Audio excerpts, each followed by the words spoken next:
अस्सलाम वालेकुम, नमस्कार, आदाब, सत श्री अकाल, बोलो सोनिहाल।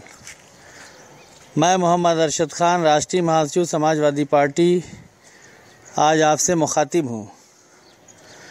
आज महाशिवरात्रि है, शिव जी का पर्व है।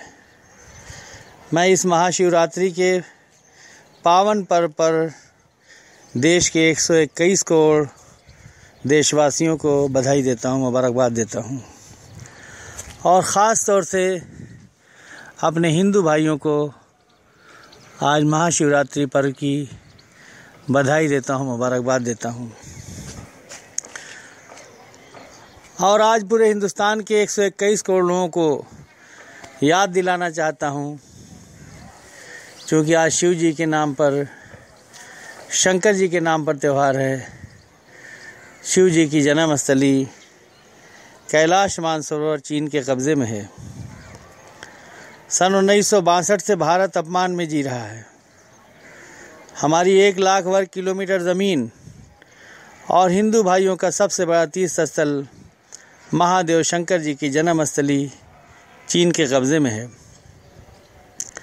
जहां हर साल हमारे हिंदू भाई तीर्थ यात्रा पर जाते हैं तो उनको चीन गवर्नमेंट से परमिशन लेना पड़ता है, चीन गवर्नमेंट को टैक्स देना पड़ता है और तमाम तरह की परेशानियां और अपमान उठाना पड़ता है। हम 125 करोड़ आबादी वाले देश हैं।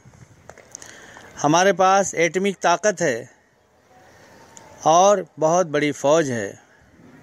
हम दुनिया के ताकतवर मुल्क हैं, लेकिन दुख के साथ कहना पड़ता है, सन 1962 से भारत अपमान में जी रहा है।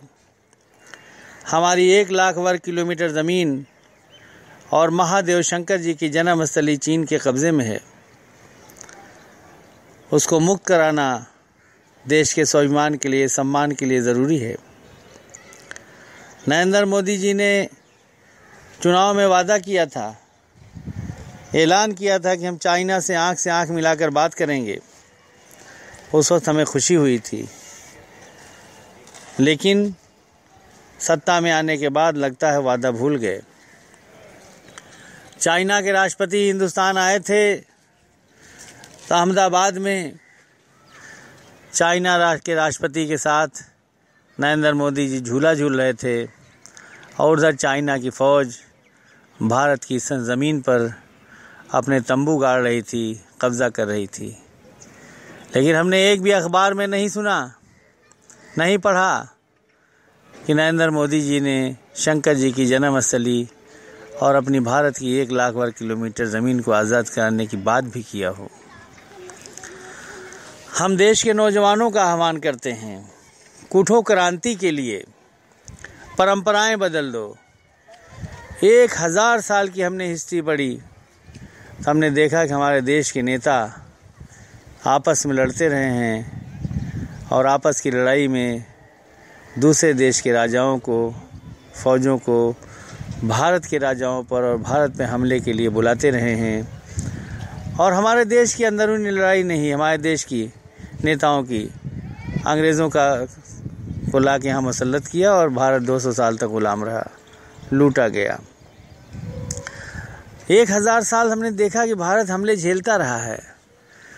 हम चाहते हैं परंपरा बदले और भारत अपने स्वाभिमान के लिए, अपने सम्मान के लिए, अपनी रक्षा के लिए, अपनी धरती को मुक्त कराने के लिए, कैलाश मानसरोवर को मुक्त कराने के लिए हमला करने वाला देश बने।